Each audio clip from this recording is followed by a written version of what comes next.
Ricardo Valdés siempre había sido un hombre de rutinas, un ancla inamovible en el caótico mar de la Ciudad de México.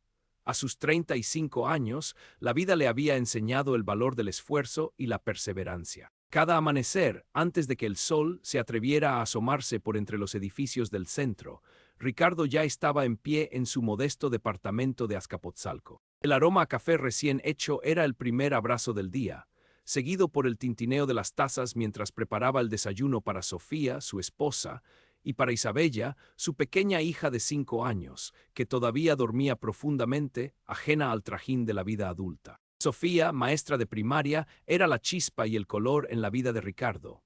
Juntos habían construido un hogar de risas y respeto, un refugio de la vorágine exterior. Isabella, con sus ojos curiosos y su risa contagiosa, era el motor que impulsaba a Ricardo a esforzarse cada día un poco más. Quería para ella un futuro más holgado, una vida sin las estrecheces que él había conocido. El sueño de una casita propia, con un pequeño jardín donde Isabella pudiera corretear, era la estrella que guiaba sus pasos. Como ingeniero civil senior en Constructora Soluciones Integrales, Ricardo era un pilar en la empresa. Sus compañeros lo respetaban por su rigor técnico, su meticulosidad y su ética inquebrantable. Era el tipo de ingeniero que revisaba 3 veces cada cálculo, que supervisaba personalmente cada etapa del proyecto, que ponía su sello de aprobación solo cuando estaba completamente seguro de que todo era impecable. Sin embargo, su carácter reservado y su aversión a la política de oficina lo mantenían a menudo a la sombra del director de proyectos, el licenciado Armando Robles. Robles era el epítome del éxito corporativo. Trajes caros, sonrisa fácil, palabra elocuente y una habilidad innata para atribuirse los méritos ajenos. Era un hombre ambicioso, con contactos en las altas esferas y una reputación intachable, al menos de puertas para afuera. Ricardo y Robles eran el día y la noche. Ricardo, el alma de la ingeniería; Robles, el rostro de la gestión. La oficina de Constructora Soluciones Integrales en Insurgentes Sur era un hervidero de actividad. Planos sobre mesas, llamadas telefónicas constantes, el zumbido de los ordenadores. Ricardo se movía por ese ambiente con una calma metódica, siempre concentrado. Su jornada laboral era larga, a menudo extendiéndose hasta bien entrada la noche, especialmente cuando estaban inmersos en proyectos importantes. El transporte público, una odisea diaria en el metro de la Ciudad de México, era su compañero fiel. La línea azul, luego la rosa, empujones, el calor humano, el bullicio constante, todo era parte de su rutina. Al llegar a casa, exhausto pero satisfecho, el abrazo de Sofía y un beso en la frente de Isabella, que a menudo ya dormía, eran su recompensa. Corría el año 2009. La empresa había conseguido el contrato para la construcción de una nueva ala de un hospital público en Ecatepec, un proyecto de gran envergadura y vital importancia social. Las presiones eran enormes. Plazos ajustados, un presupuesto ya recortado y la mirada atenta de la opinión pública. Fue en este proyecto donde la fisura entre Ricardo y Robles se hizo un abismo. Ricardo, junto a su equipo, había diseñado una estructura robusta, con materiales de primera calidad, tal como lo dictaban las normas de seguridad y el uso previsto del edificio. Sin embargo, a mitad de la obra, una directiva de ajuste de presupuesto llegó desde la cúpula. Robles, bajo la presión de los accionistas y con la mirada puesta en un bono de rendimiento personal, tomó una decisión fatídica. En una reunión tensa en la sala de conferencias, con el aroma a café quemado y el eco de las voces de los arquitectos, Robles anunció: "He analizado los costes y hemos identificado una oportunidad de optimización.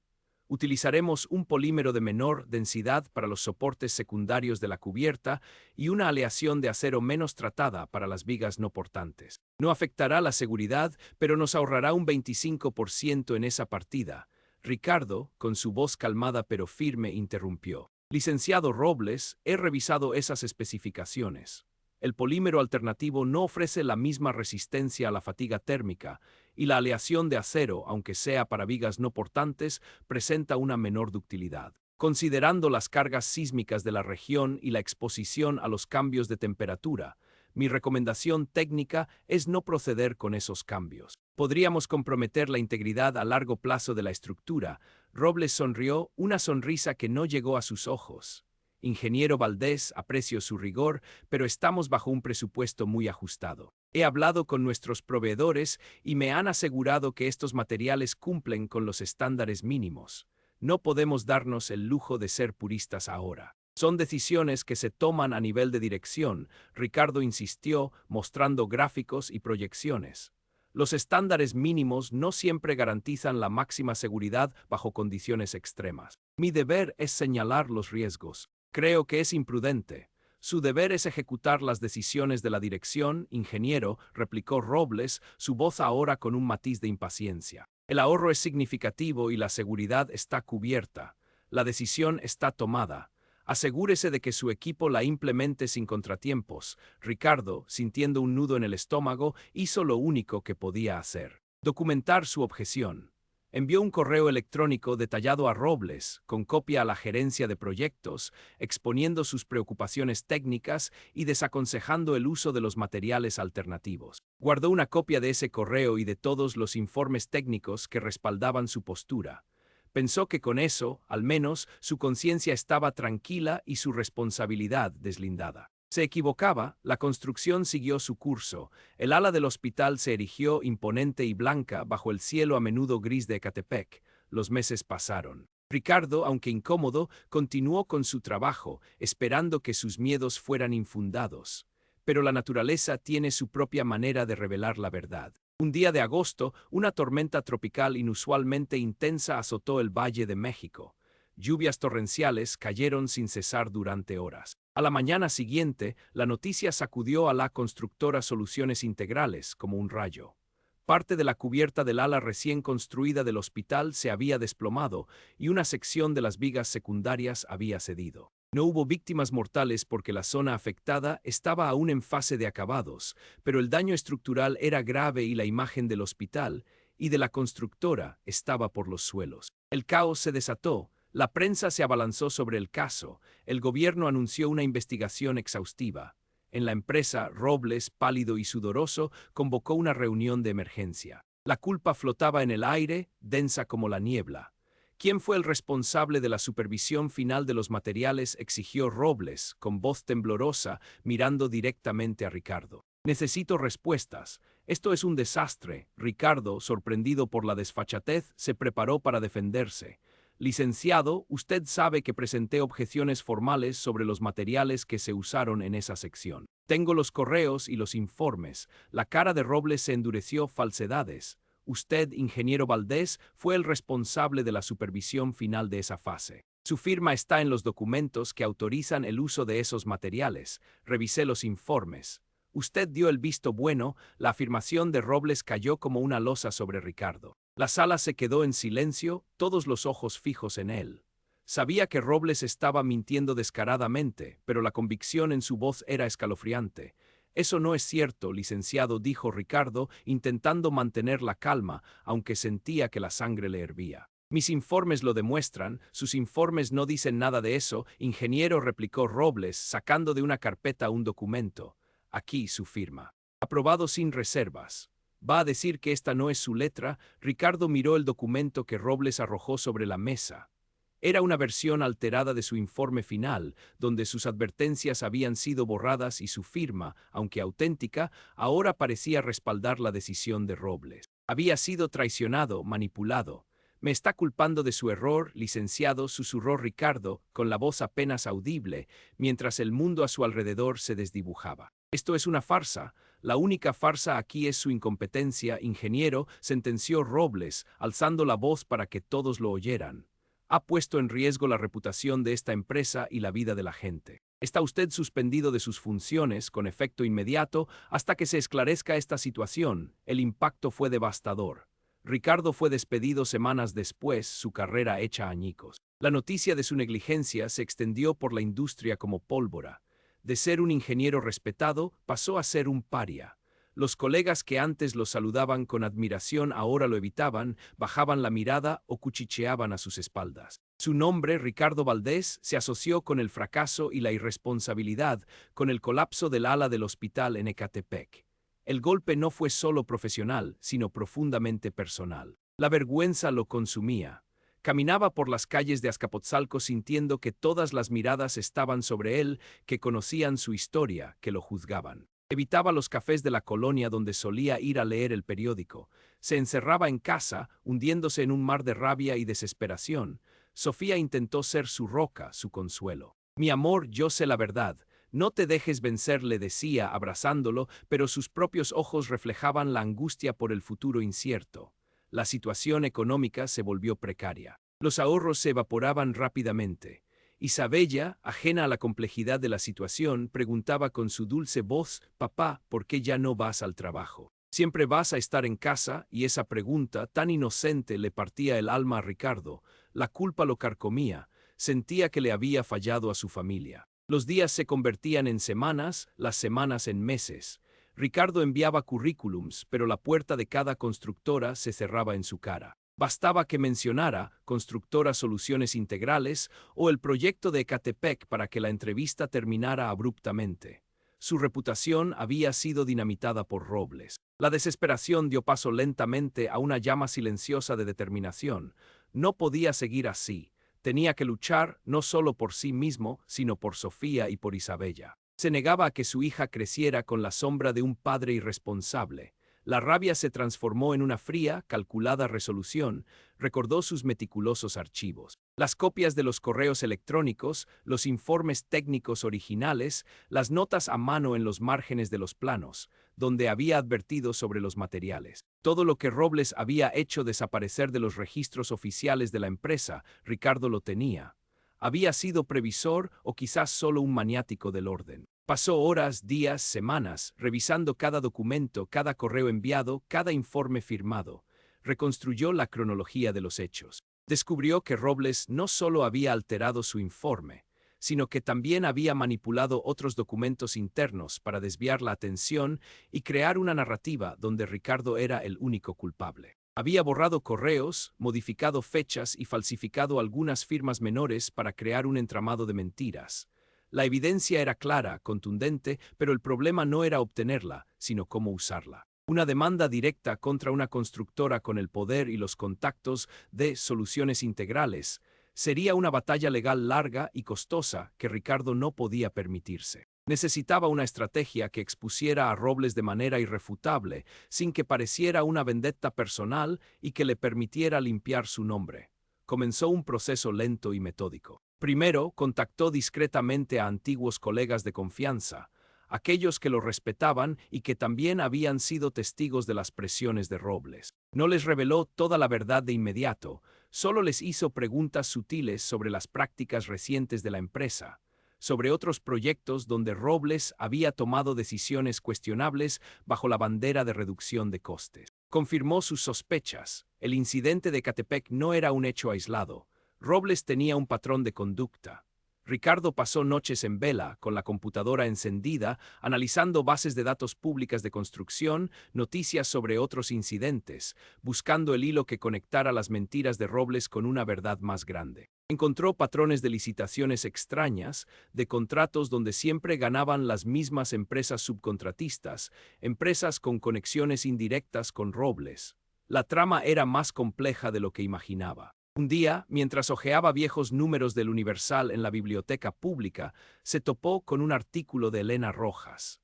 Era una periodista de investigación conocida por su tenacidad y por exponer casos de corrupción en la industria de la construcción, especialmente aquellos que involucraban contratos públicos. Su estilo era directo, bien documentado y sus artículos solían tener un impacto real. Ricardo sintió una punzada de esperanza. Ella era la persona. Pero, ¿cómo acercarse a una periodista de su talla? No podía simplemente entregarle un fajo de papeles y esperar que le creyera. Necesitaba construir un caso impecable y ganarse su confianza. A través de un antiguo compañero de universidad que trabajaba en el sector de la construcción pública y conocía el mundillo periodístico, Ricardo consiguió un contacto indirecto. El compañero le dio el email de Elena, advirtiéndole que era difícil de alcanzar y muy selectiva con sus fuentes. Ricardo redactó el primer correo electrónico con sumo cuidado. No reveló nombres ni detalles incriminatorios de inmediato. Solo mencionó su interés en un posible patrón de irregularidades en el sector de la construcción pública y adjuntó un análisis anónimo de una licitación reciente que le pareció sospechosa, sin relación directa con su caso, pero con indicios de manipulación. Quería ver si Elena mordía el anzuelo. Para su sorpresa, Elena respondió 2 días después. Breve, profesional, interesante análisis. ¿Podría especificar a qué tipo de irregularidades se refiere y qué empresas podrían estar involucradas? Ese fue el primer paso. Durante las siguientes semanas, Ricardo mantuvo un intercambio de correos con Elena, siempre con seudónimos, siempre con información parcial. Le fue proporcionando pequeños trozos del rompecabezas, datos públicos que ella podía verificar fácilmente, pero que al juntarlos empezaban a dibujar una imagen inquietante. Se ganó su confianza lentamente, demostrándole que era una fuente seria y bien informada. Cuando Elena sintió que el caso tenía el potencial para una gran historia, le propuso una reunión. Ricardo, con el corazón latiéndole a 1000 por hora, aceptó. Se encontraron en una discreta cafetería en la colonia Roma. Elena era una mujer de unos 40 años, de mirada penetrante y una calma que inspiraba confianza. Bueno, Fuente X, dijo Elena con una media sonrisa, creo que es momento de que me cuente toda la verdad. Ricardo, con la garganta seca, le contó su historia. Desde sus advertencias sobre los materiales, la manipulación de informes, el despido injusto, hasta la destrucción de su reputación. Con cada palabra, sacaba de su maletín copias meticulosas de los correos originales, los informes técnicos con sus firmas, los documentos adulterados por Robles e incluso los registros de las empresas subcontratistas que había investigado. Elena escuchó atentamente, sin interrumpir, sus ojos moviéndose rápidamente entre los documentos. Cuando Ricardo terminó, hubo un largo silencio. Esto es muy grave, ingeniero, dijo finalmente Elena, usando su nombre real por primera vez, pero la evidencia es sólida. Necesito tiempo para verificar cada detalle, cada fecha, cada firma. Y necesito su autorización para usar esta información, aunque su nombre se mantenga en el anonimato como fuente, Ricardo asintió. Solo quiero que la verdad salga a la luz. Que se sepa quién fue el verdadero responsable del desastre de Ecatepec y de muchas otras irregularidades. El proceso de investigación de Elena fue exhaustivo. Contactó a sus propias fuentes dentro de la industria, a exempleados de Constructora Soluciones Integrales que habían sido silenciados, a proveedores de materiales. Cruzó datos, verificó cada fecha, cada nombre. La historia era aún más grande de lo que Ricardo había imaginado. Robles no solo había cometido un error y culpado a otro, sino que había construido un imperio de mentiras y sobornos para enriquecerse a costa de la seguridad y la ética. Finalmente, semanas después, el artículo de Elena Rojas apareció en la portada del Universal. El titular, en letras grandes, era impactante: la sombra de la corrupción en la construcción. Cómo la prioridad de ganancia pone en riesgo vidas y reputación. El artículo no mencionaba a Ricardo por su nombre, solo a una fuente anónima y valiente, pero narraba con detalle la historia del proyecto de Ecatepec, la manipulación de los informes técnicos, el uso de materiales inferiores y un patrón de decisiones similares en otros proyectos. Presentaba pruebas irrefutables de la alteración de documentos y de la red de contactos corruptos de Robles. La reacción fue inmediata y sísmica. La opinión pública estalló en indignación. Las redes sociales, incipientes en 2009 pero ya potentes, difundieron la noticia como un reguero de pólvora.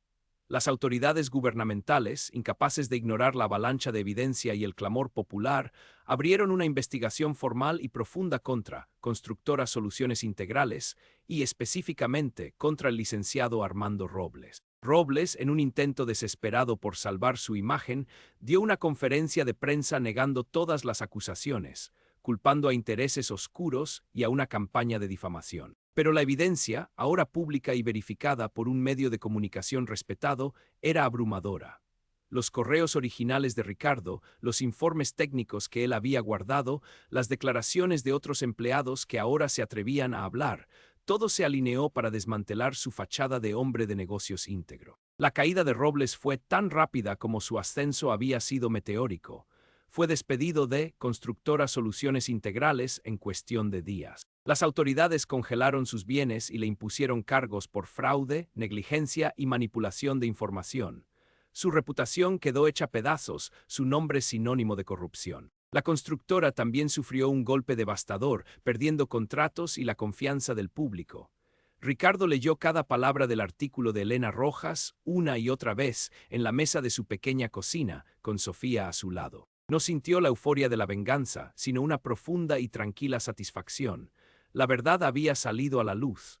Su nombre había sido limpiado, no con gritos, sino con la silenciosa e implacable fuerza de los hechos. Poco a poco, con el escándalo de Robles aún fresco en la memoria colectiva, las puertas comenzaron a abrirse para Ricardo.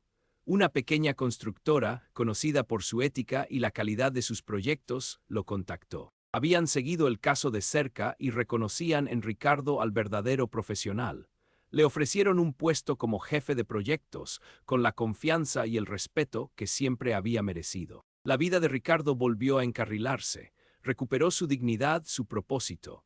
Pudo, finalmente, pagar las deudas y comenzar a ahorrar de nuevo para la casita con jardín que soñaba para Isabella. Nunca más volvió a cruzarse con Armando Robles. Algunas veces, en eventos de la industria o en noticias ocasionales, Ricardo veía su rostro demacrado, su mirada perdida. Era la imagen de un hombre que había perdido todo por su propia ambición desmedida. Robles, avergonzado y derrotado, ya no tenía la fuerza ni la moral para mirar a los ojos a Ricardo. Cuando la verdad salió, no volvió a mirarme, y Ricardo, en la tranquilidad de su nueva vida, sabía que no era necesario. La justicia, a su manera silenciosa y verosímil, había prevalecido. Asterisco asterisco recuento de caracteres, asterisco asterisco 21, 034 caracteres, incluyendo espacios.